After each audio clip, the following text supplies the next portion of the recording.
এক নিঃশ্বাসে এই শব্দটি 7 বার পড়ুন। সাথে সাথে আল্লাহর গায়বী ধন সম্পদ পেয়ে যাবেন। আপনি দ্রুত ধনী হয়ে যাবেন। গায়বীভাবে টাকা ধন সম্পদ আসতেই থাকবে। আপনার যদি 50 লাখ টাকার প্রয়োজন হয় তাহলে আপনি 50 লাখ টাকাই পাবেন।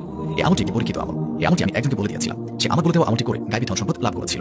আপনি এটা দিনে অথবা রাতে করতে পারেন। আপনি চাইলে ফজরে, জোহরে, আসর, মাগরিব, এশায় যেকোনো সময় করতে পারেন। এই আমলটি আপনারা চলতে ফিরতে, উঠতে বসতে যেকোনো সময় করতে পারেন। তবে বন্ধুরা, নাপাকি অবস্থায় ওযু ছাড়া এই আমলটি একদমই করবেন না। বরং পাক সাফ ওযু করে এই আমলটি করবেন। আপনাদের যতই ধন সম্পদের দরকার হোক না কেন, আপনারা একটি কথা অবশ্যই মনে রাখবেন, আল্লাহর দরবারে কোনো জিনিসের কমতি নেই। আপনারা আল্লাহর কাছে যতই চাইবেন, আল্লাহ তাআলা ততই দান করবেন ইনশাআল্লাহ। তো বন্ধুরা, কি করবেন? যেকোনো নামাজ শেষ করার পর আপনারা এই আমলটি করতে পারেন, অথবা যেকোনো সময় বাসায় এই আমলটি আপনাকে করতে হবে। আর যদি আপনাদের ওযু আগে থেকে থাকে তাহলে অনেক বেশি ভালো হয়। আর যদি না থাকে তাহলে অবশ্যই ভালো করে ওযু করে নেবেন। এরপর আপনার যত টাকার দরকার হবে তার জন্য নিয়ত করে নেবেন। নিয়ত আপনারা এইভাবে করবেন, অর্থাৎ আপনারা এটা মনে করে নেবেন এই আমলটি করলে আপনার যত টাকার দরকার হবে তত টাকাই পেয়ে যাবেন। এই আমলটি করলে আপনার সকল টাকার সমস্যা দূর হয়ে যাবে। এই কথাটি চিন্তা করার পর আপনি আমলটি করা শুরু করবেন। সর্বপ্রথম আপনারা দুরূদ শরীফ 3 বার পাঠ করবেন।